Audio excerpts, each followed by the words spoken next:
Il viaggio nella storia all'interno della nostra splendida regione continua. Abbiamo deciso di spostarci dal centro Bruzio assaporando i sapori di un'altra terra. Qui la conoscenza è presente per le strade e ovunque noi posiamo il nostro sguardo, possiamo ammirare la presenza dei secoli e di quei personaggi che lottarono per rendere grande la storia del suo territorio.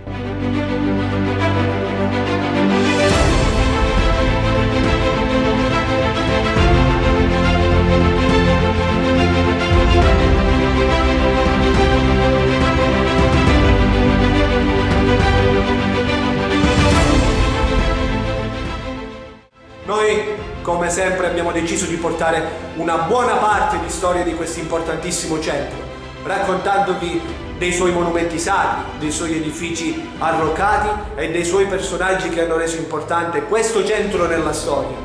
Benvenuti in una nuova puntata del Viaggio nella Storia. Benvenuti ad Amantea.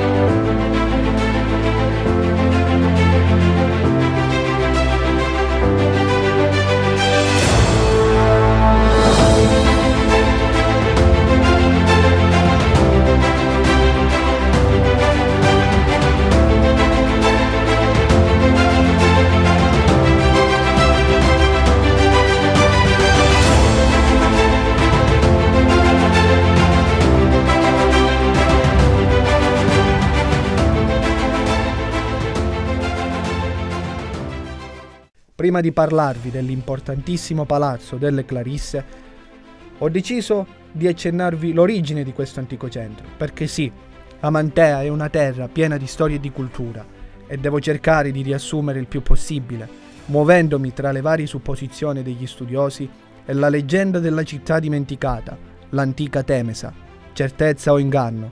La storia non ci lascia un unico filone di ricerca sulle origini di questo antico centro.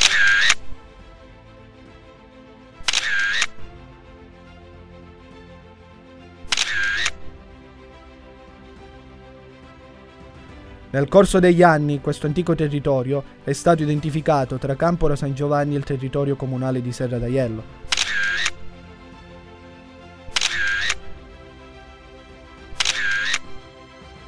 Ma perché vi sto citando questa realtà ormai dimenticata? Se quanto ci tramandano gli storici antichi ed affidandoci ad alcuni filoni di ricerca intrapresi da più studiosi, pare che nell'Odissea omerica sia stata ricordata l'antica città, l'antica Temesa. Probabilmente questo antico centro, come molti altri, cadde sotto il dominio espansionistico delle colonie greche che si stavano formando nell'antichità. Sto parlando di Sibari, Crotone e Locri. Sì, lo so, quello che vi sto raccontando è un viaggio tra molti se e tanti ma, me ne rendo conto.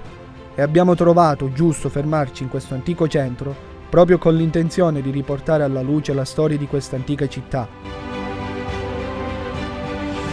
Anche se la sua reale locazione potrebbe trovarsi in un altro posto, è giusto conoscere il suo nome e la sua storia.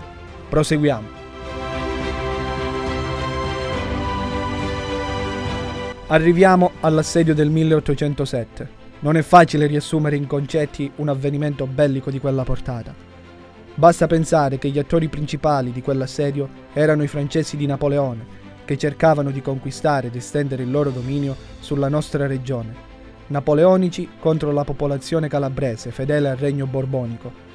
Vi basti pensare questo: 40 giorni d'assedio, con le navi che bombardavano e cercavano il modo di entrare per conquistare l'antica Mantea, che guidata da un'importante personalità come il Mirabelli, riuscì a resistere all'assedio per ben 40 giorni.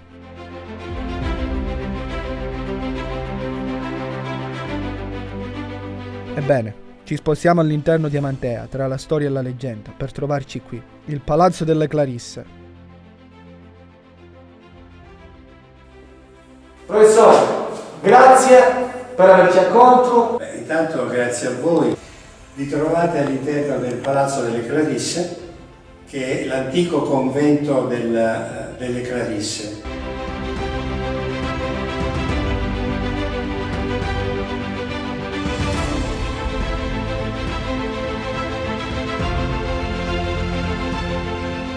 Questo palazzo in realtà è stato istituito nel 1600, proprio in questi anni stiamo facendo i 400 anni, quindi di storia ce ne sarebbe tanto. È stato costruito intorno al 1620 come convento delle Clarisse, Sì. cioè un ordine francescano di clausura dove venivano accolte prevalentemente le figlie delle famiglie nobili di Amantea, Sì.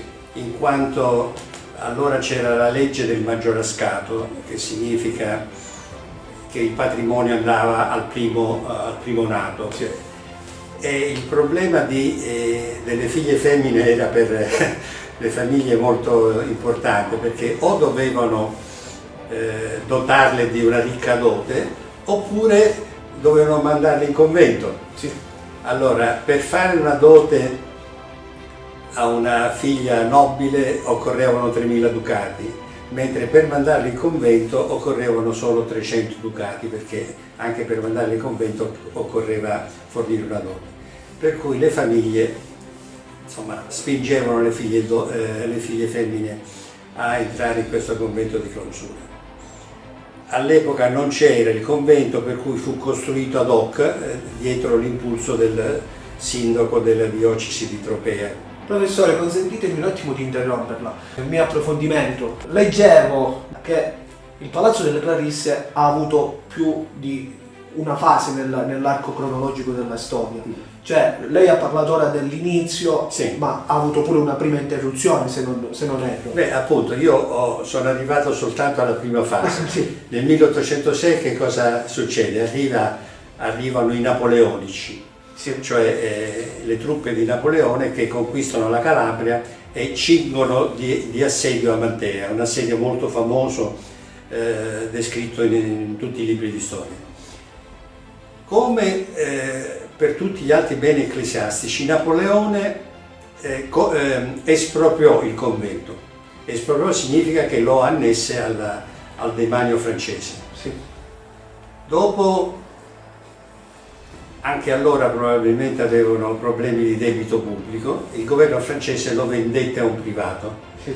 al marchese De Luca di Lizzano, per cui dal 1806 fino a 30 anni fa il palazzo era noto come Palazzo De Luca.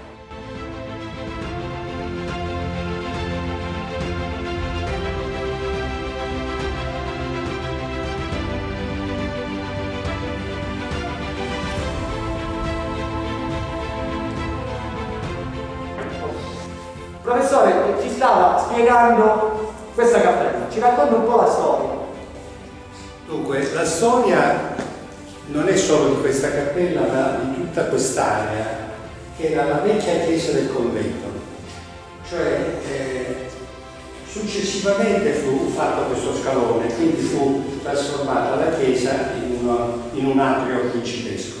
Però in realtà tutta questa fu la chiesa del 1600.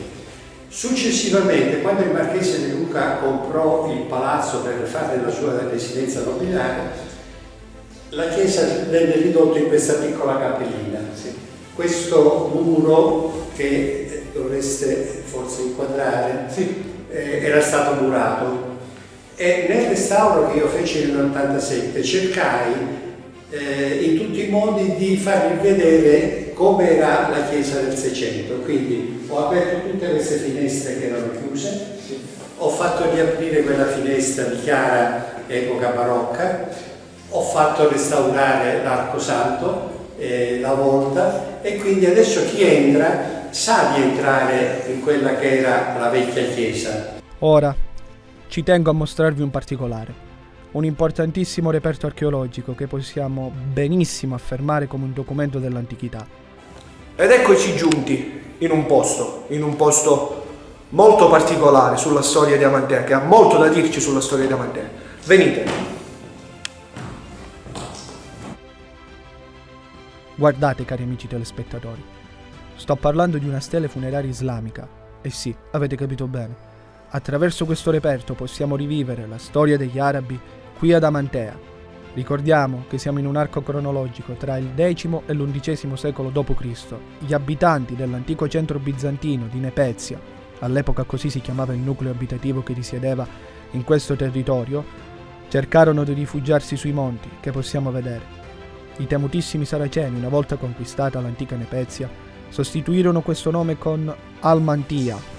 Ok, ritroviamo il professore. Professore, le vorrei porre qualche domanda sul reperto che stiamo vedendo ora.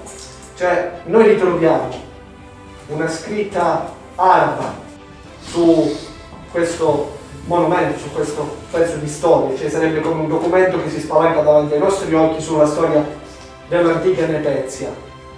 Ce ne parli? Dunque, questa stele fu trovata durante i lavori di restauro nel palazzo ed è senz'altro il reperto storico più importante custodito in questo edificio, perché è una stele risalente agli anni 1100, grosso modo, negli anni in cui Amantea era un emirato arabo. Come lei sa, gli arabi sono stati in Calabria in una modalità diversa da come sono stati in Sicilia. Sì. Mentre in Sicilia hanno avuto tempo e modo di lasciare delle tracce visibili nell'urbanistica, nelle chiese. Qui in Calabria gli arabi sono venuti, hanno depredato, stuprato, preso schiavi, non sono, non si sono stabilizzati. Escluso in 3 paesi della Calabria, Amantea, Tropea e Santa Severina, dove hanno avuto modo di stabilire una loro istituzione, un emirato. Se voi stringete sulle 2 scritte, non è una sola, sono 2 scritte fatte in 2 secoli diversi. In una c'è scritto un versetto della Sura 112 del Corano. Sì. Si parla di Allah e si dice: non generò né fu generato e nessuno gli è pari. Mentre l'altra scritta è una data. Sì. Una data ovviamente con la data musulmana a partire dal 623, che però corrisponde a una data dell'era cristiana 1071, quindi è una data che coincide con la presenza araba.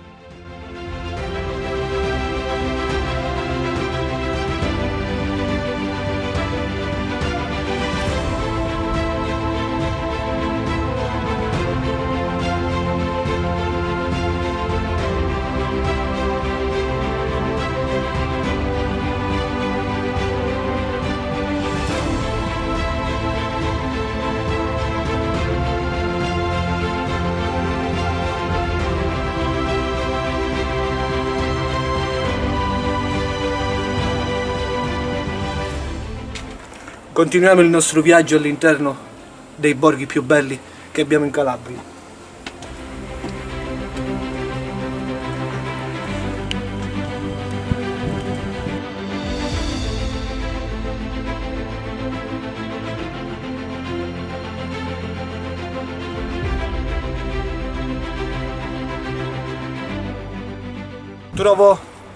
Trovo affascinante spaziare nei diversi periodi storici di questo importantissimo centro. Così siamo arrivati sotto ai ruderi della chiesa di San Francesco d'Assisi. Ora, insieme al cameraman, cercheremo di portarvi alcune riprese dall'alto per farvi ammirare il più possibile queste bellezze che noi abbiamo in terra di Calabria.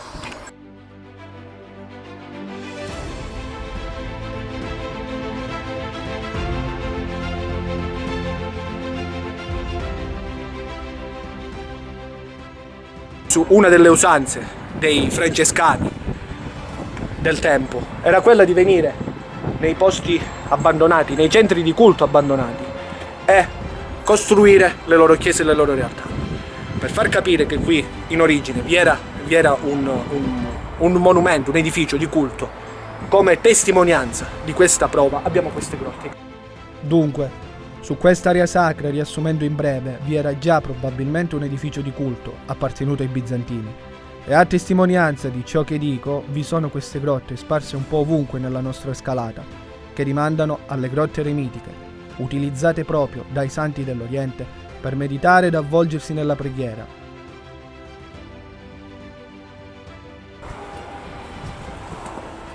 Continuiamo il nostro viaggio. Venite. Stiamo salendo, stiamo continuando a salire.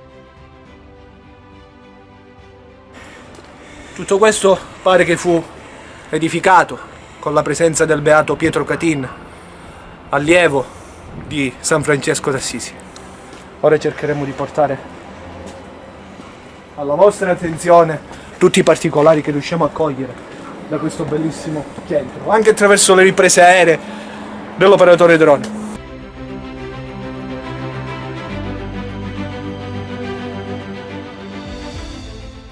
Il cammino è stato faticoso, sì, ma credetemi ne vale la pena se capitate nelle zone di Amantea qui per visitare tutto questo. Guardate voi un pochettino. Voi, amici da casa, cerchiamo insieme all'operatore drone qui ad Amantea a farvi vedere anche dall'alto questi antichi ruderi della chiesa di San Francesco d'Assisi.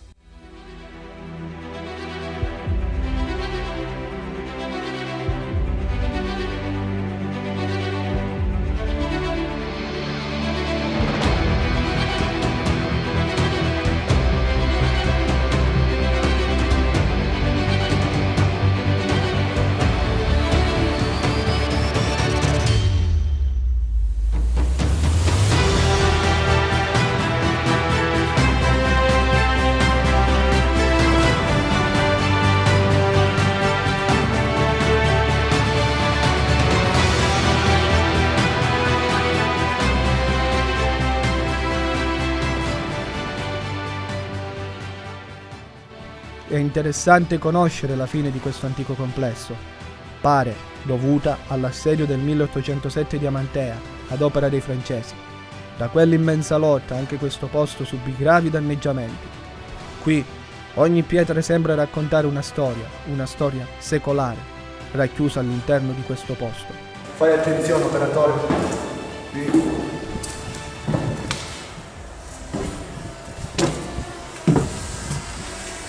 Probabilmente lì vi erano alcune tombe, possiamo supporre.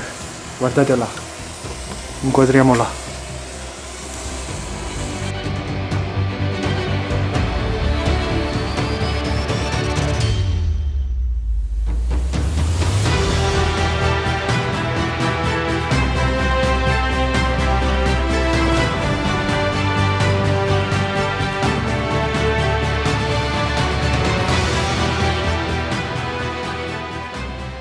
Al castello e alla torre purtroppo non siamo riusciti ad accedere fisicamente, ma grazie alle riprese aeree del nostro drone siamo riusciti a cogliere quel poco che bastava per raccontarvi l'importantissima storia della torre che vediamo e dei resti dell'antico castello. Naturalmente, su base circolare, a forma cilindrica, notiamo i resti di questa antica torre. La torre, ricordiamo che svolgeva un ruolo difensivo per la città, efficace contro i pericoli e perfetta per i controlli del territorio. Bisogna sforzare l'immaginazione per cercare di innalzare una distesa cinta muraria. L'antico castello possedeva 4 torri angolari.